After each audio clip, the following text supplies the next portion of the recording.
حسین حقانی صاحب بیرونی محاذ پہ وہ یہ کہہ رہے تھے کہ میں جنگوں کو ختم کروں گا، تو فلسطین اور اسرائیل کے تنازع میں ان کا رول وہی ہوگا، پالیسی وہی ہوگی جو اس سے پہلے جو بائیڈن کی تھی، یا کہ نہیں اس میں وہ کوئی تبدیلی لا سکتے ہیں؟ امریکہ کی جو اسرائیل کے ساتھ کمٹمنٹ ہے وہ تو بڑی مستحکم ہے، اور ڈونلڈ ٹرمپ اسرائیل کے اس سے بھی زیادہ حامی ہیں جتنے جو بائیڈن تھے۔ جی البتہ وہ یہ سمجھتے ہیں ٹرمپ صاحب کہ میں بنیامین نتن یاہو کے ساتھ اپنے قریبی تعلقات کو استعمال کر کے ان کو کہوں گا کہ بھئی اپنا کام جلدی سے مکمل کرو اور جنگ بندی کرو تاکہ میں کریڈٹ لے سکوں۔ تو یہ تو وہ کوشش ضرور کریں گے۔ اور پھر ان کی ایک پرانی کوشش ہے، پہلے بھی کر چکے ہیں، جب ابراہیم اکارڈز ہوئے تھے تو انہوں نے کوشش یہ کی تھی کہ عرب ممالک کے اور اسرائیل کے تعلقات کو معمول پہ لے آیا جائے، اور اس کی وجہ سے فلسطین اور اسرائیل کا تنازع ختم ہو۔ اس میں اگر کوئی رکاوٹ ہے تو وہ ان کے دوست بنیامین نتن یاہو ہیں، کیونکہ اگر آپ کو یاد ہو تو جب ابراہیم اکارڈ ہوئے تھے تو اس وقت نتن یاہو وزیر اعظم نہیں تھے، اور نتن یاہو نے اس وقت یہ کہا تھا کہ یہ فلسطینی ریاست کو تسلیم کرنے والی بات نہیں ہونی چاہیے، اس پہ ان کا بڑا پرانا موقف ہے۔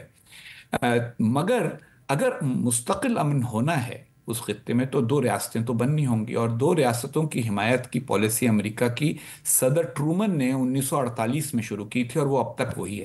تو ٹرمپ صاحب کی گفتگو، بیان، تقریریں وغیرہ جو بھی ہوں، آخر میں آ کے بات یہی ٹکے گی کہ کیا وہ اسرائیل پہ اتنا دباؤ ڈالنے کے لیے تیار ہیں کہ اسرائیل اپنے موقف کو بدلے اور فلسطینی ریاست کو تسلیم کرے، یا ایک نیا دور گفتگو کا، بات چیت کا شروع کرا سکتے ہیں جیسے اوسلو میں ہوا تھا۔ لیکن اس میں مشکل یہ ہے کہ وہ تو پہلے بھی ہو چکا ہے، بل کلنٹن نے بات چیت کرائی تھی، آپ کو یاد ہوگا جیمی کارٹر نے معاہدے کرائے تھے۔ جب تک متعلقہ پارٹیاں مفاہمت کے لیے تیار ہوں، مفاہمت مشکل ہوگی۔ یوکرین کے معاملے پہ وہ یہ تاثر اس پہ بھی دے رہے ہیں کہ وہ اس جنگ کو ختم کریں گے، تو اس کا کیا طریقہ ہو سکتا ہے؟ اور کیا یوکرین سے وہ انخلا کریں گے، اپنی مالی مدد اور باقی چیزیں، یہ سلسلہ ختم کریں گے؟ دیکھیں، ٹرمپ صاحب کے بارے میں یہ واضح ہونا چاہیے کہ وہ عوام کی نبض کو پہچانتے ہیں۔ وہ جانتے ہیں کہ عراق کی جنگ کے بعد سے امریکہ میں بہت سارے لوگوں میں یہ بے چینی ہے کہ ہم باہر جا کے جنگیں کیوں کرتے ہیں۔ جی تو اس میں ان کا نقطہ نظر بیرونی پالیسی کے اور خارجہ پالیسی کے نقطہ نظر سے نہیں ہے، بلکہ اندرونی پالیسی کے نقطہ نظر سے ہے۔ انہوں نے ان لوگوں کے جذبات کو خاص طور پہ سمجھا ہے جو یہ کہتے ہیں کہ ہم یوکرین میں اتنا پیسہ کیوں خرچ کر رہے ہیں۔ مگر وہ کہنے کو تو یہ کہتے ہیں کہ میں سمجھتا ہوں کہ میں یہ یوکرین کو مجبور کر سکتا ہوں کہ تم روس کو اپنی سرزمین کا ایک حصہ دے دو اور اس کے نتیجے میں امن ہو جائے گا، لیکن یہ اتنا آسان نہیں ہے۔ ہر خارجہ پالیسی کے معاملے میں دو فیصلہ کرنے والے ہوتے ہیں، ایک آپ جو قدم اٹھاتا ہے، اور دوسرا جو اس کا جواب دیتا ہے۔ کیا پوٹن صاحب کچھ خطہ لے کے مشرقی یوکرین کا رک جائیں گے، یا وہ دوبارہ پرانا سوویت یونین بحال کرنے کے مشن پہ لگے رہیں گے؟ اس میں امریکہ کی جو انٹیلیجنس کے ادارے ہیں، جو ان کی دفاعی افواج ہیں، جو ان کا دفتر خارجہ، اس کے ان پٹ کی بڑی اہمیت ہوگی۔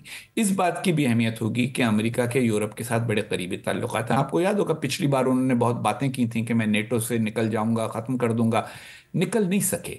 تو کچھ باتیں پھر اس طرح کی ہوں گی، لیکن یوکرین کی جنگ میں وہ وسائل کی فراہمی کم کر سکتے ہیں اور کریں گے۔ جنگ بندی اس طرح کہ روس کی شرائط ساری مان لی جائیں تو جنگ بندی ہو جائے گی، یہ شاید ان کے لیے ممکن نہ ہو۔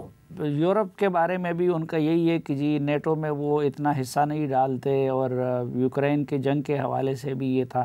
تو یورپ کے ساتھ تعلقات میں کوئی تبدیلی آ سکتی ہے امریکہ کے؟ دیکھیں، پچھلی بار بھی کشیدگی تھی جب وہ صدر تھے، اب بھی ہوگی۔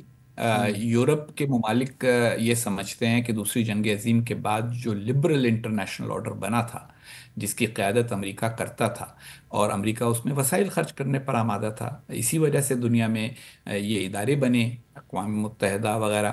لیکن ڈونلڈ ٹرمپ صاحب کا کہنا یہ ہے کہ امریکہ کو اس سے کیا فائدہ ہوتا ہے؟ حالانکہ ہوتا ہے فائدہ، اور بہت سارے لوگ یہ دلیل دیتے ہیں، لیکن اس وقت ان کو پتہ ہے کہ رائے عامہ یہ سمجھتی ہے کہ ہاں ہم بہت زیادہ پیسہ باہر ضائع کرتے ہیں، وہ سب بند کر دو تو ہماری خوشحالی بڑھ جائے گی۔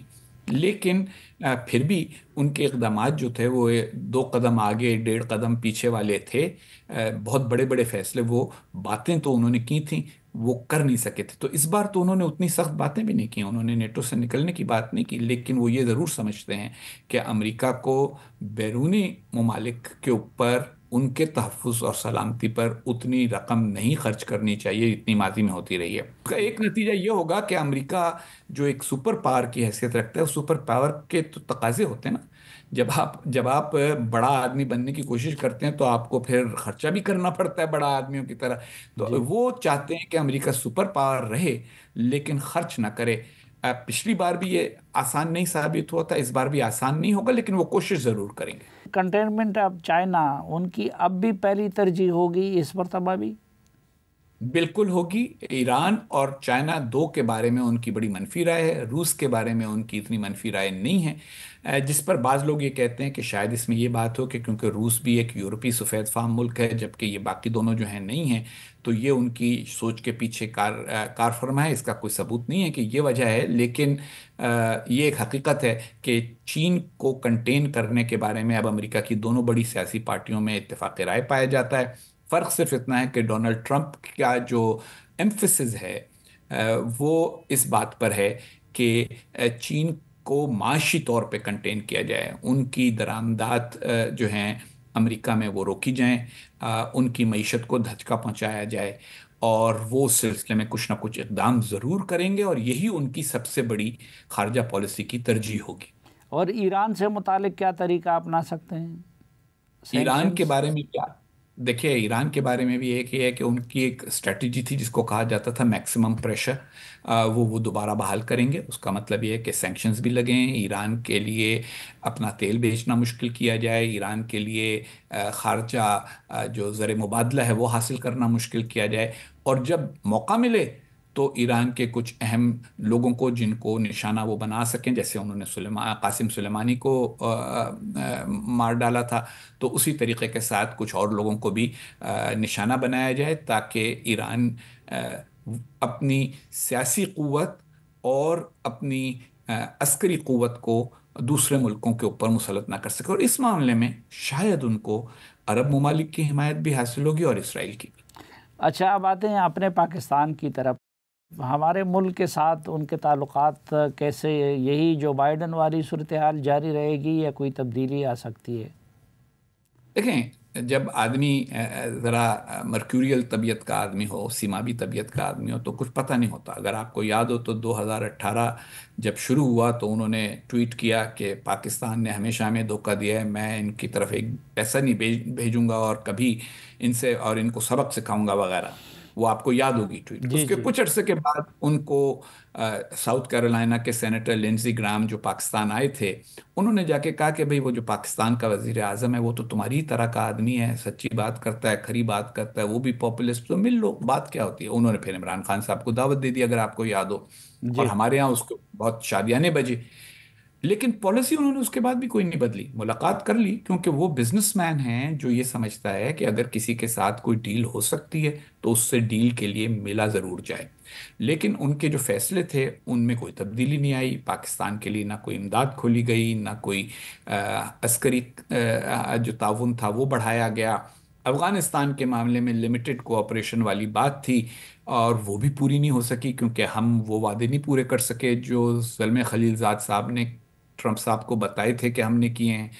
تو اس بار بھی وہ کس کس سے انگیج کر سکتے ہیں؟ وزیر اعظم شہباز شریف سے بات کر لیں، پاکستان کی عسکری قیادت سے بات کر لیں، اس کے بارے میں کوئی یقین سے بات نہیں کہی جا سکتی، لیکن یہ یہ بات طے ہے کہ انہوں نے پوری انتخابی مہم میں پاکستان کا نام نہیں لیا، اور نہ صرف یہ بلکہ انہوں نے جو حدود مقرر کی ہیں اپنی خارجہ پالیسی کی، اس میں بھی پاکستان فٹ نہیں ہوتا، نہ لیکن پاکستان افغانستان سے امریکہ متعلق کی وہ یہ ہوتا ہے۔ الزام لگاتے رہے، ڈیبیٹ میں بھی یہ بات آئی کہ ڈیموکریٹس نے ارسپانسبل وڈرال کیا افغانستان سے، اور اس کی وجہ سے وہاں پہ اسلحہ بھی رہ گیا، یہ بھی ہو گیا، وہ بھی ہو گیا۔ تو افغانستان میں کوئی وہ دوبارہ دلچسپی لے سکتے ہیں یا کہ نہیں، اسی طرح کا جو معاملہ ہے جاری رہے گا؟